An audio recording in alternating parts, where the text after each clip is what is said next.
Thanks for watching, guys. This is a match Tony and I are playing on the back nine at the Golden Horseshoe in Williamsburg, Virginia. That was good shot. That was actually on the front nine somewhere, I think.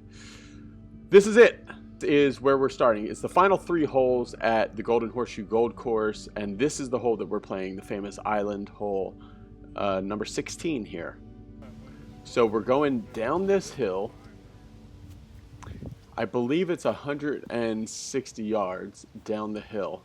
And you can't see there, but we just saw the aerial view. It is completely surrounded by water in front. So Tony hit that not completely great. And he's going to be in that front bunker. Oh, it's 168 actually to the flag stick. So we were having a really hard time deciding what club to hit.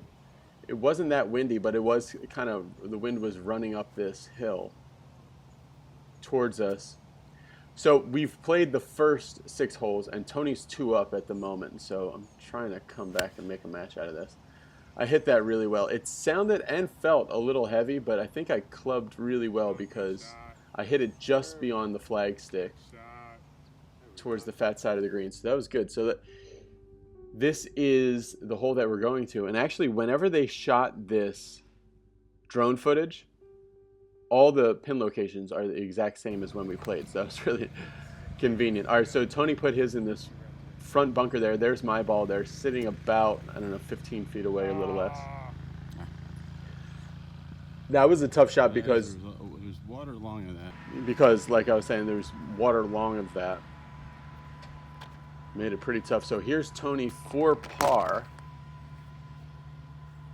He has a directed force putter that he's had for a long time. All right, so Tony misses his par putt. That's a bogey for Tony. So this is 2 putts to win the hole, 1 putt for birdie here.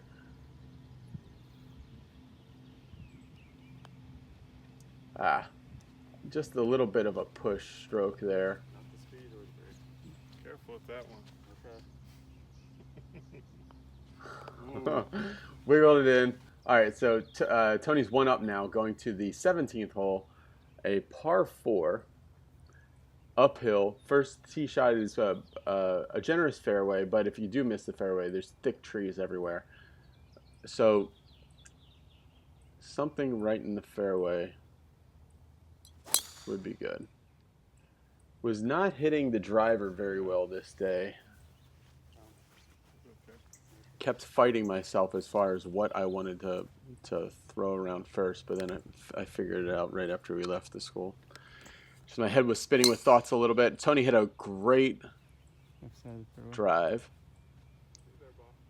Tony had hurt his shoulder a couple months ago, and this is the first time that he's played golf since hurting his shoulder. He was doing, he's getting his PhD at Mississippi State University, and he was doing some kind of scientific study where they were having to adjust this sculpture or this model, and he kept turning it like hundreds of times, and doing that tweaked his shoulder pretty badly, and he hurt. And it was a study about repetitive work injuries, and he gave himself a repetitive work injury.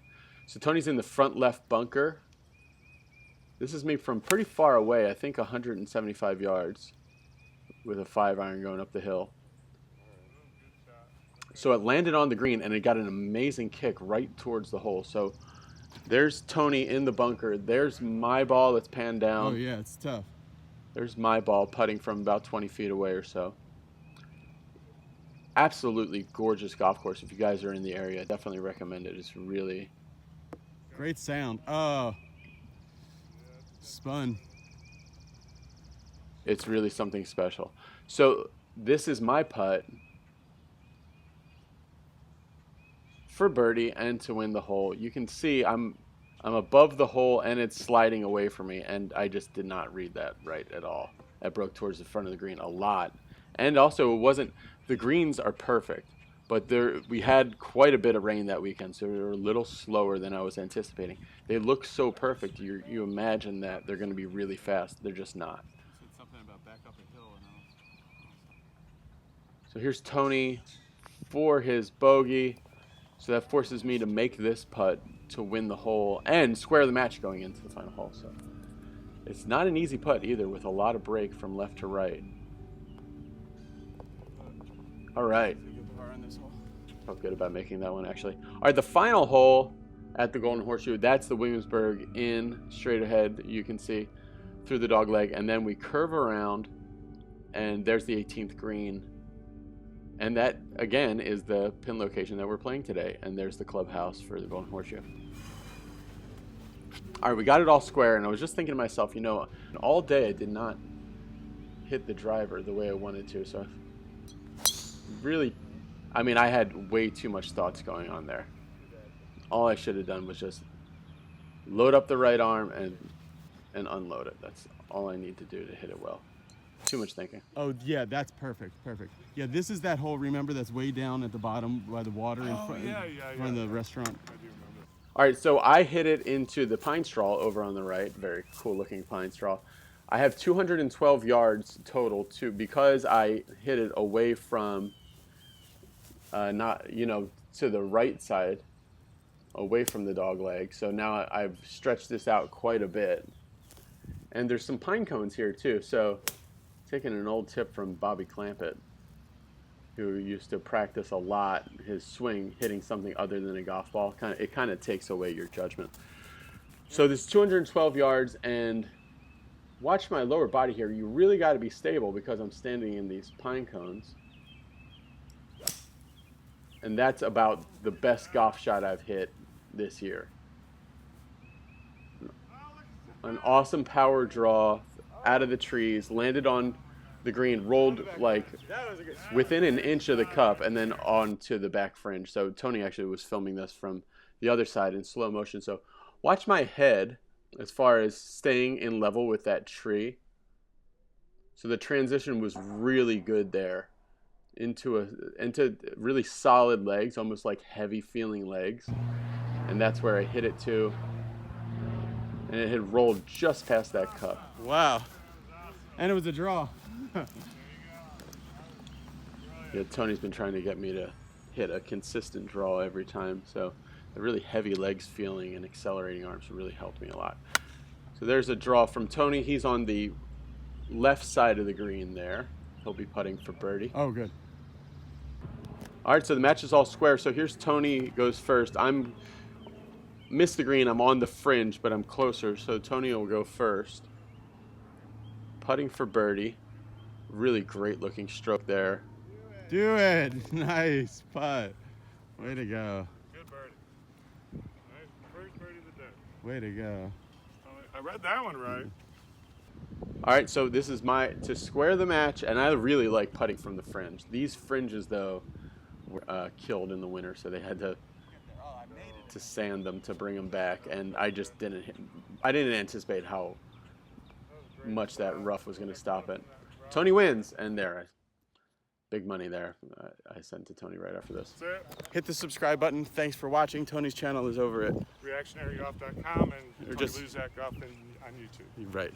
Just search those things and hit the subscribe button and the bell here, and you'll see the notifications. Later, bye.